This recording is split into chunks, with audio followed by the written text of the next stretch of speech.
अस्सलाम वालेकुम। आज हम देखेंगे कमांड इंजेक्शन की वल्नरेबिलिटी। तो चलिए शुरू करते हैं। ये एक वेब की वल्नरेबिलिटी है। तो ये रूम जो है इतना बड़ा रूम नहीं है। तो इस रूम में हम देखेंगे कि आप कमांड इंजेक्शन की वल्नरेबिलिटी क्या है, आप इसे एक्सप्लॉइट कैसे करते हैं, इससे बचने के क्या तरीके हैं, और उसके बाद इन दी एंड हम थ्योरी को प्रैक्टिस में लाएंगे और एक लैब भी करेंगे। कमांड इंजेक्शन जैसे नाम से जाहिर है कि अक्सर ऐसी वेबसाइट्स होती हैं कि जो आपके एंड पे जब आप फॉर एग्जांपल आपके सामने ये फ्रंट एंड एग्जिस्ट करता है और आप चाह रहे हो कि आप रिमोटली अपनी मशीन को कहीं से भी मैनेज कर सको या फिर कोई कमांड चला के देख सको या कुछ भी रिमोट अगर आप अपने सिस्टम पे कुछ करना चाहते हो, तो उसके लिए क्या होता है। मिसाल के तौर पर मैं देखना चाहता हूँ कि अभी करंटली कौन लॉग्ड इन है, तो वो ये है। ठीक है, इसके लिए तो मुझे टर्मिनल की मीन्स कि मैं खुद फिजिकली टर्मिनल को यूज़ कर रहा हूँ। ठीक है, बट अगर रिमोटली अगर आपने इस तरीके का एक वेब का GUI बनाया हुआ है, ठीक है, कि जहाँ पे आप सिर्फ कमांड का नाम बताते हो और वो और बैक एंड पे वो उसके सिस्टम सर्वर का जो सिस्टम है वहाँ पे जाके ऐसे एज ए कमांड एग्जीक्यूट होकर रिजल्ट आपको दोबारा फ्रंट एंड पे प्रोवाइड कर रहा होता है, तो वहाँ पे चांसेस होते हैं कि कमांड इंजेक्शन की वल्नरेबिलिटीज़ को कोई एक्सप्लॉइट ना कर ले।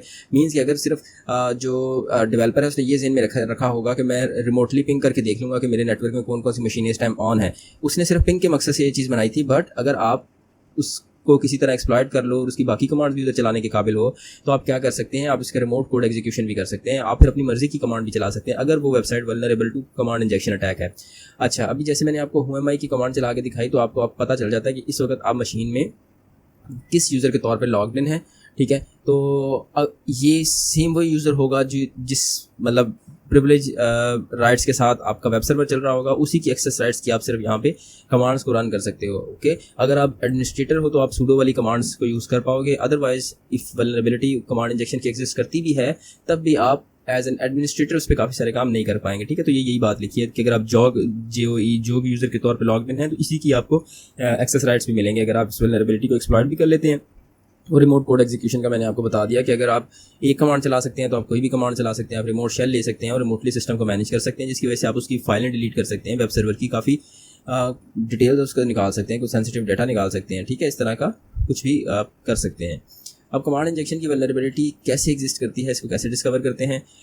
ये वल्नरेबिलिटी एग्जिस्ट करती है एप्लीकेशन में, मतलब कुछ प्रोग्रामिंग के फंक्शंस ऐसे हैं जो सिस्टम कॉल्स को बैक एंड पे एग्जीक्यूट कराते हैं। मशीन जो ऑपरेटिंग सिस्टम की कॉल्स होती है, इसे हम ये जो कमांड है ये भी बैक एंड के ऊपर एक सिस्टम कॉल को एग्जीक्यूट कराती है लिनक्स कर्नल में से, तो उसमें से हमें जो है रिस्पॉन्स यहाँ पे टर्मिनल में रेंडर होता है। ठीक है, तो अगर इस तरह का कोई फीच मॉड्यूल ऐड है आपकी वेबसाइट के अंदर तो वहाँ पे वल्नरेबिलिटी एग्जिस्ट करने के चांसेस हैं। जैसे कि अगर आप ये PHP का कोड देखें तो ये एक पाथ सेव किया हुआ है जी। ठीक है, var htw html और सॉन्ग्स का। ठीक है, एक्सपेक्टेड है कि इधर कुछ यूज़र ने कुछ सॉन्ग्स रखे हुए हैं, सही है।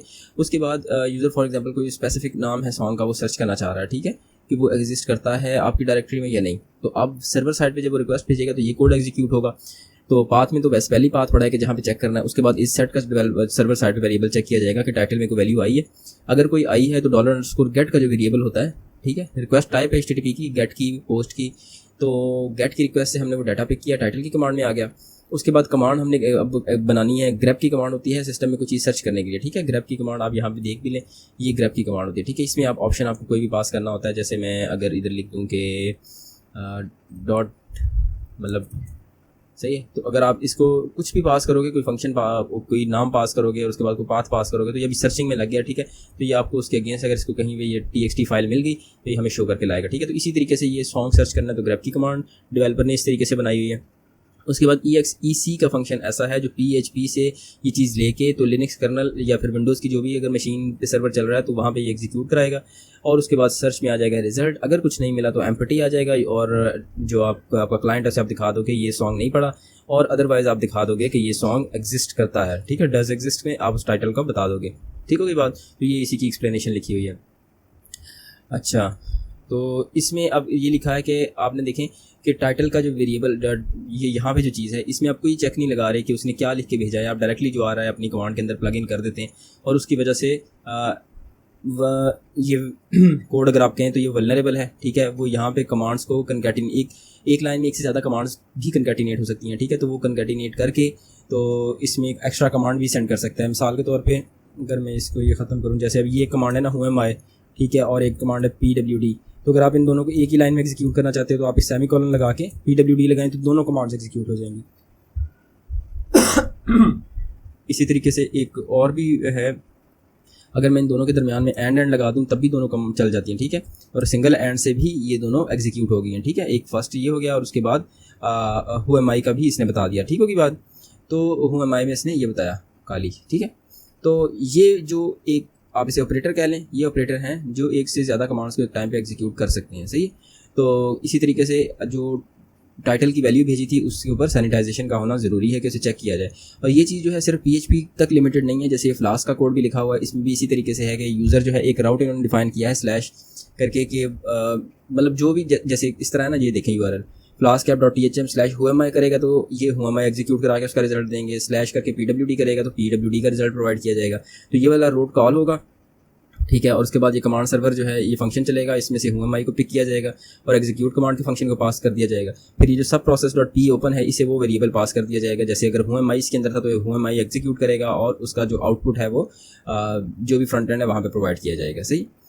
ओके, तो what variable stores the user input in PHP code snippet. User का इनपुट कहाँ पे किस में सेव हुआ था जी? यूज़र की इनपुट आके $टाइटल में, और अब इसमें $_get भी लिख सकते हैं कि वहाँ पे रहा था। देखते हैं जी, what variable stores the user input, नहीं ये वेरिएबल की बात कर रहे हैं तो ये टाइटल ही होना चाहिए, ये रिक्वेस्ट मेथड का नहीं पूछ रहे, तो मेरे ख्याल में डॉलर भी लगाना पड़ेगा, ठीक है। डॉलर लगा के टाइटल लिखना है। What HTTP method is used to retrieve the data. मैंने आपको बताया था कि मेथड गेट का था, ठीक है। If I want to execute the ID, जैसे मैंने बताया कि यहाँ पे /whoami लिखेंगे तो ये चलेगा। इसी तरह अगर मैं /ID करता हूँ इस रूट के ऊपर तो /ID वाला चल जाएगा, /ID की कमांड एग्जीक्यूट होगी, ठीक है। कमांड इंजेक्शन को एक्सप्लॉइट कैसे करते हैं? यू कैन डिटरमिन वेदर और नॉट कमांड इंजेक्शन अगर हो सकती है या नहीं। ये 3 ऑपरेटर मैं आपको दिखा चुका हूँ कि ये क्या चीज़ है, ठीक है। ये कह रहे हैं कि अगर आपको कमांड्स का इतना आइडिया नहीं तो लिनक्स फंडामेंटल मॉड्यूल को भी एक बार कर लें। कमांड इंजेक्शन देखें, XSS के बारे में भी हमने यही बात की थी, SQL में भी ऐसा ही होता है और कमांड इंजेक्शन में भी कि एक है वर्बॉस जिसका जब कमांड एग्जीक्यूट होगी तो रिजल्ट वो फ्रंट एंड पे रेंडर भी करेगा, और दूसरा है कि कमांड एग्जीक्यूट हो जाएगी बट फ्रंट एंड पे जहाँ पे क्लाइंट ने जहाँ से कमांड सेंड की है उसको वहाँ पे रिस्पॉन्स बैक नहीं आएगा, ठीक है। Some commands are meant to be executed, ठीक है, और उसके आपको रिजल्ट से फ़र्क नहीं पड़ता। तो वर्बॉस में तो आपको पता लग जाएगा कि ये आउटपुट मेरे पास आ रही है और इसमें कमांड इंजेक्शन की वल्नरेबिलिटी एग्जिस्ट करती है। ब्लाइंड में क्या करेंगे? ब्लाइंड में जो है कोई डायरेक्ट आउटपुट नहीं है पेलोड की, तो आप पहले जो आइडेंटिफाई करने की कोशिश करते हो कि एग्जिस्ट करती भी है या नहीं, ठीक है। पिंग की कमांड क्या करेगी जी?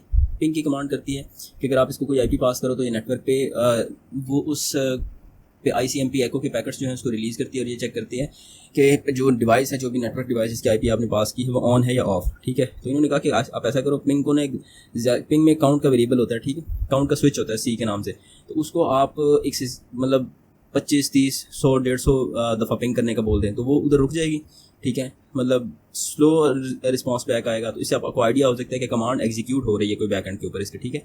जो आप IP दे रहे हो पीछे कमांड की फॉर्म में एग्जीक्यूट हो रही है, तो आप उसको एक्सप्लॉइट करने की कोशिश। इसी तरह स्लीप की कमांड है, इसमें ये स्लीप की कमांड से रिस्पांस काफ़ी देर से वापस आएगा, तो आप ये कमांड यूज़ कर सकते हैं।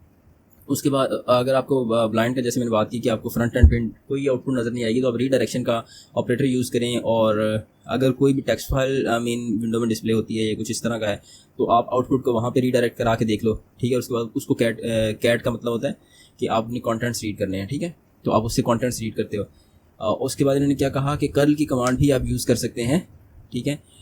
The curl command is a great way to test for command injection. This is because you are able to use curl to deliver data to application payload. Take this code snippet below as an example. A simple curl payload to an application is possible for command injection. अच्छा, एक तो है ना जी, हम browser में यहाँ पे URL लिखते हैं या यहाँ कहीं क्लिक करते हैं तो वेब पेजेस को ओपन कर लेते हैं। इस तरह लिनक्स में एक कमांड है कर्ल की कमांड, जिसे आप जो भी पास करते हो, URL पास करते हो, वो उसका रिजल्ट आपको टर्मिनल में प्रोवाइड करते हैं। तो इन्होंने यही बात यहाँ लिखी है कि अगर आपका URL जो है वल्नरेबल टू कमांड इंजेक्शन है तो आप एक सादा सा URL क्रिएट करो, ठीक है, और उसके बाद आप उसको टर्मिनल में ले जाएं और कर्ल की कमांड में की मदद से आप वो चीज़ टर्मिनल में बड़ी इजीली आपको ऐसे लगेगा कि आप अपने टर्मिनल में काम कर रहे हो, आपको वेब पेज के साथ इंटरेक्ट करना नहीं पड़ेगा। Detecting verbose command injection detect करना तो आसान है, ठीक है। आप एक आध कमांड और चला के देख लो, ठीक है, तो कि अगर रिस्पांस आ रहा है तो इसका मतलब कि वर्बो कमांड इंजेक्शन तो एग्जिस्ट करती है। यूजफुल पेलोड में ये अभी these are not like payloads की ये हैं कि कमांड्स हैं मुख्तलिफ किस्म की। whoami आपको बताता है कि आपकी एप्लीकेशन जो है या फिर आपको इस टाइम किस लेवल की एक्सेस है, ठीक है। जैसे मैंने whoami में किया तो मैंने जिस यूज़र अकाउंट से लॉगिन किया था उसका नाम इन्होंने लिख दिया। LS जो है करंट जिस डायरेक्टरी में आप हैं उसके कॉन्टेंट्स दिखाता है। पिंग नेटवर्क ट्रबल शूटिंग के लिए है। स्लीप का मेथड जो है ये ब्लाइंड कमांड इंजेक्शन को टेस्ट करने के लिए काफ़ी मदद देता है। मैंने आपको बताया कि ये थोड़ी देर के लिए जितने मिली सेकंड आप स्लीप करो ये प्रोग्राम को हार्ड कर देता है। और अगर कमांड इंजेक्शन की वल्नरेबिलिटी एग्जिस्ट करती है तो नेट कैट से आप रिवर्स शेल एक कंसेप्ट होता है वो स्पॉन कर सकते हो और आप उस पर रिमोट कोड जो है ना एग्जीक्यूट करा सकते हैं। आप सिस्टम का फुल कंट्रोल हासिल कर सकते हैं। अब ये आइडेंटिफाई करना भी ज़रूरी है कि मशीन विंडोज़ की है या लिनक्स की है, क्योंकि उसकी बेस के ऊपर जो टर्मिनल की कमांड्स हैं वो चेंज होंगी, ठीक है। जैसे इसमें LS था, इसमें DI आ रहा है, पिंग की कमांड सेम ही रहती है, और उधर स्लीप था और इधर टाइम आउट वाली कमांड होती है विंडोज़ में। What payload would I use if I wanted to determine what other applications is running as? Okay, तो हमने देखा हुआ है माय की कमांड से आपको पता चलता है कि करंटली जितनी भी एप्लीकेशन सिस्टम में चल रही हैं वो किस यूज़र के प्रिविलेज राइट्स के साथ चल रही हैं। कौन सा नेटवर्क का पॉपुलर टूल है जो ब्लाइंड कमांड इंजेक्शन को चेक करता है। विंडो में कौन सा पेलोड है। What payload would I use to test a Windows machine for blind. Time out ही होगा शायद। ओके, जैसे टाइम आउट बताया हुआ, ठीक है। तो कमांड इंजेक्शन को रिमीडिएट कैसे करते हैं, ठीक है। कमांड इंजेक्शन को रिमीडिएट पहले तो देखिए जी, अगर PHP की बात करें तो वल्नरेबल फंक्शन है ये वाले 3। एग्जैक्ट पास स्टोर सिस्टम, ये वो फंक्शन है जो यूज़र डेटा की बेस के ऊपर, जो अगर आप जब डेवलपर सर्वर साइड पे एक कमांड क्रिएट करता है तो उसके अंदर जो फाइनल कमांड एग्जीक्यूशन होती है वो इन फंक्शंस के थ्रू होती है। अब इन्होंने कहा कि अगर फॉर एग्जांपल अगर आपने पिंग की कमांड चलानी है तो आप एक ऐसा पैटर्न रख दो कि 0 से 9 तक जो है डिजिट्स अलाउड हो, इसके अलावा न्यूमेरिकल के अलावा कोई डिजिट अलाउ, न्यूमेरिक्स के अलावा कुछ अलाउ ना हो। इससे क्या होगा कि न्यूमेरिक और डॉट के अलावा, पिंग में डॉट भी आएंगे ना, तो इसके अलावा कुछ अलाउ ना हो। तो अगर मीन्स के यूज़र एक से ज़्यादा कमांड्स को पाइप करके सेंड भी करता है तो वो एग्जीक्यूट नहीं होंगी, ठीक है। These functions take input such a string और user data and will execute whatever is provided on the system, ठीक है। तो ये वही बात है जी, जो आप इसको प्रोवाइड करते हैं ये उसको एज ए कमांड एग्जीक्यूट कर देते हैं। तो यहाँ पे आपको सेफ रहना है। इनपुट की सैनिटाइजेशन, ये क्या था, वल्नरेबल फंक्शंस का बताया था। यहाँ पे भी वैसे तो सैनिटाइजेशन कुछ हद तक कर दी है। दूसरा इन्होंने कहा कि इनपुट की आप सैनिटाइजेशन लाजमी कर लें। उसमें भी यही है कि जी जो आपका इनपुट आया है, ठीक है, उसमें आप अगर उसकी टाइप सेट कर दो कि सिर्फ नंबर वाली टाइप जो है मुझे रिक्वायर्ड है तो आप वो सेट कर दें, ठीक है। और फिल्टर इनपुट का फंक्शन है PHP में, सही है, जो चीज़ चेक करता है कि जो इनपुट है वो नंबर की फॉर्म में है या नहीं है, सही है। फिल्टर्स को बाईपास कैसे करते हैं। Applications will employ numerous techniques in filtering and sanitization data that is taken from users input. तो एक चक्कर ये भी है कि जी जो बिजनेस लॉजिक है वहाँ पर डेवलपर अक्सर इन्वर्टेड कॉमास को और इस तरह की चीज़ों को फ़िल्टर आउट कर देता है। तो उससे आप क्या कर सकते हो, अगर आप हैक्स में भी वैल्यू सेंड कर सकते हैं, ठीक है। अगर अक्सर आप देखते हैं कि अगर आप स्पेस लिखें तो मेरे ख्याल में 002F इस तरह करके हैक्स में जो है ना यहाँ पे वैल्यू सेंड कर रहा होता है, ठीक है। वो भी एक आप इसे काइंड ऑफ हैक्स इनकोडिंग कह सकते हैं, सही। तो अगर आपके ये वाले कैरेक्टर्स ब्लॉक हैं तो आप इस तरीके से /x करके जो भी इसका रिलेटेड हैक्स कोड है वो आप पुट कर दो। तो ये इन्वर्टेड कॉमास को तो वो चेक कर लेगा बट इसको चेक नहीं करेगा और आपको पास थ्रू अलाउ कर देगा। What is the term for the process of cleaning user input. Sanitization है। सैनिटाइजेशन के स्पेलिंग क्या है जी। सैनिटाइजेशन लिखा हुआ है इन्होंने, मेरे ख्याल में तो मैंने स्पेलिंग ठीक लिखे थे। सैनिटाइज से ओके, कॉपी ही कर लेते तो बेहतर है।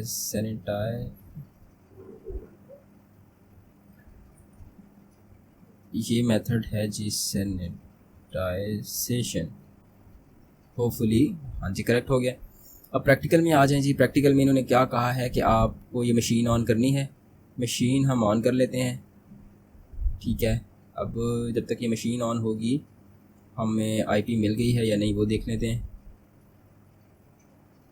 ठीक है जी। 50 सेकंड बाद IP हमें मिल जाएगी और उसकी मदद से हमें अब करना क्या होगा वो हम देख लेते हैं। तो इन्होंने हमें क्या कहा है कि इस तरह की एक वेबसाइट है जिसे जो भी IP दी जाती है ये उसको क्या करता है, उसको using this handy web application test availability of device की अवेलेबिलिटी चेक करने के लिए, ठीक है, कि इस नेटवर्क में डिवाइस अवेलेबल भी है या नहीं। तो इसको कमांड इंजेक्शन की वल्नरेबिलिटीज़ को जहन में रखते हुए हमें एक्सप्लॉइट करना है। 20 सेकंड के बाद IP मिल जाएगी। इस पर क्या कहा है कि कुछ पेलोड आप टेस्ट करें, ठीक है।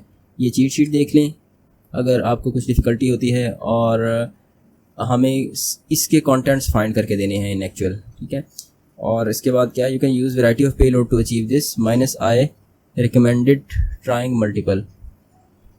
Okay, what user is the application running as, ठीक है। एप्लीकेशन देखेंगे जी किस यूज़र के तौर पे चल रही है और हमें ये वाला फ्लैग जो टेक्स्ट है इसकी वैल्यू निकाल के भी देनी है। तो ये तो हो गया है। अच्छा जी, ये पेलोड्स हैं। इसमें कहाँ पे पेलोड एग्जिस्ट, ये जी ये पेलोड है जी मल्टीपल टाइप के। अगर एक कमांड चल रही है तो आप ये लगा के एक से ज़्यादा कमांड ऐसे चला सकते हैं। नेटस्टैट की कमांड है जो नॉर्मली विंडोज़ के ऊपर आपको बता रही होती है कि एक्टिव कनेक्शंस जो हैं स्टेम कौन से हैं एस्टेब्लिश्ड। ठीक है, आप इधर आ जाएं, आईपी मिली है बट अभी मेरे ख्याल में सर्वर ऑन नहीं हुआ, तो आप इसे पिंग करें 10.10.185.9। ठीक है, हमें थोड़ा इंतज़ार ही करना पड़ेगा। अच्छा जी, चले वहाँ पे तो इंतज़ार है, बट ये इन्होंने इधर जो हमने अटैक बॉक्स को ऑन किया है उसके अंदर तो हमें इसने दिखा दिया है। तो अगर हम इस आईपी के ऊपर लिख के, जैसे उसने कहा कि एक आईपी है, एग्जीक्यूट करें तो क्या आउटपुट आती है, एग्जीक्यूट होगा जी। ठीक है, उसने क्या किया है, ये आईपी उठाई, इसको अपनी साइट पे जाके इस तरह से बना दिया पिंग 7.0 ऐसे इस तरह एग्जीक्यूट कराया। ठीक है, तो हम इसमें एक से एक मल्टीपल कमांड्स एग्जीक्यूट करा सकते हैं। अगर उसने कोई चेक नहीं लगाया तो मैं अगर ऐसे करूँ हूँ MI और पिंग शुरू में नहीं लिखना क्योंकि वो ऑटो कनकैट हो रहा है। एग्जीक्यूट करते हैं कि क्या आता है हमारे पास आउटपुट में। इसी से हमें पता लगेगा कि क्या कहते हैं जी, हम मतलब यूज़र किस एप्लीकेशन, मतलब ये है जी। ठीक है, आप आईपी भी नहीं पास करें अगर क्लैरिटी के लिए ना, सिर्फ इतना लिख दें हु एम आई। ठीक है, तो पिछली कमांड में तो कोई वैल्यू ही नहीं गई थी और हु एम आई में उसने कहा www-data के तौर पे आप इस वक्त लॉग्ड इन है मशीन में। फिर क्या है जी कि हमें इस फाइल के कंटेंट्स को रीड करना है। कंटेंट को रीड करने के लिए कमांड होती है कैट की, और ये हम करेंगे, एग्जीक्यूट करते हैं जी। ये सिंपल सा एक चेक है कि THM कमांड इंजेक्शन कंप्लीटेड। तो ये तो काफ़ी सिंपल सी लैब थी इसकी, मतलब बहुत ही बेसिक लेवल पे अगर मैं इसको कहूँ तो था ये। आप DBWM में भी कमांड इंजेक्शन का एक रूम एग्जिस्ट कर, रूम नहीं मतलब एक मॉड्यूल है, आप उसे भी देखें, वो भी एक अच्छा है कमांड इंजेक्शन को समझने के लिए। उसमें कम्प्लेक्सिटी लेवल्स भी होते हैं। Well done for making it to the end of room. To recap this, हमने देखा कि कहाँ डिस्कवर करते हैं कमांड इंजेक्शन को, इसे टेस्ट कैसे करते हैं, वल्नरेबिलिटी को प्रिवेंट करने की क्या मेथड है, सैनिटाइजेशन कर लें आप। ठीक है, इनपुट की फिल्ट्रेशन करें, अप्लाई और लर्निंग हमने अप्लाई करके भी देख लिया। ठीक है, टर्मिनेट द वल्नरेबल मशीन वो बंद कर दिया हमने, और उसके बाद आप कंप्लीटेड के बटन पे क्लिक कर दें। तो बहुत सिंपल सा रूम था, मतलब कुछ नहीं कम्प्लेक्सिटी इसमें नहीं थी। तो जज़ाकुमुल्लाह खैर, मिलते हैं अगली वीडियो में, तब तक के लिए अल्लाह हाफ़िज़।